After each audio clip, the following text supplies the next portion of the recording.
Balik-balik mo ni, hindi naman madali. Kini nga argumento, balik-balik yun ni o mamahimo ning saman o lama. Gikan madunggan ko siya, kinahilat man siya ka lang o magbitbit niya hangtod siya kamatayon. O sigurado ni pakit-patiran niya sa Ginoong Diyos pag muatubang ni, kaysa kung sa kadako sa iyong kabutbutong. Kalagi ng luman. Kalagi ng luman. Matingkakul na singkirong pagpamakakaguna. Sa Luan 8:44, ang amahan sa bakak mao ang yawa na eldest son. Diba? Grabe. Karon, kung siya na, paano, no, tawag ini, kadahan ng debate nga lang usaha na kabuksita sa nakuan ng tawag ani ganit, wala sa kabalo. Teknik mangguda ni Go.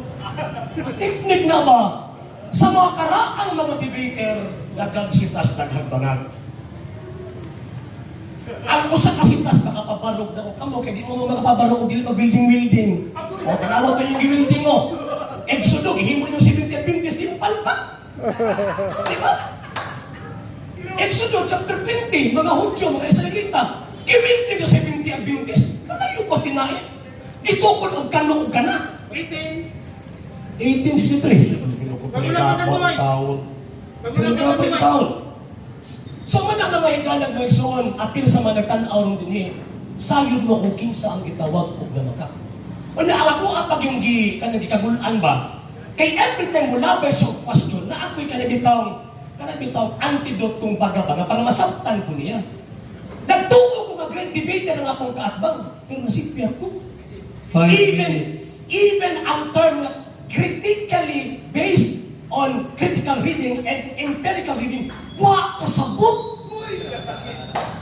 Di ba? Di ba? Ay, wa kasabot eh. Wala, magkatawa na lang yung tao kung gusto ko pa, baka na ito. Makalakot ba? Ang tawag yun, katanganan ba? Sir, tama na, sir. Mahulog ba ko na? Kailangan ko na ito. Mahulog ba ko na mahimot ang kingkoy ba?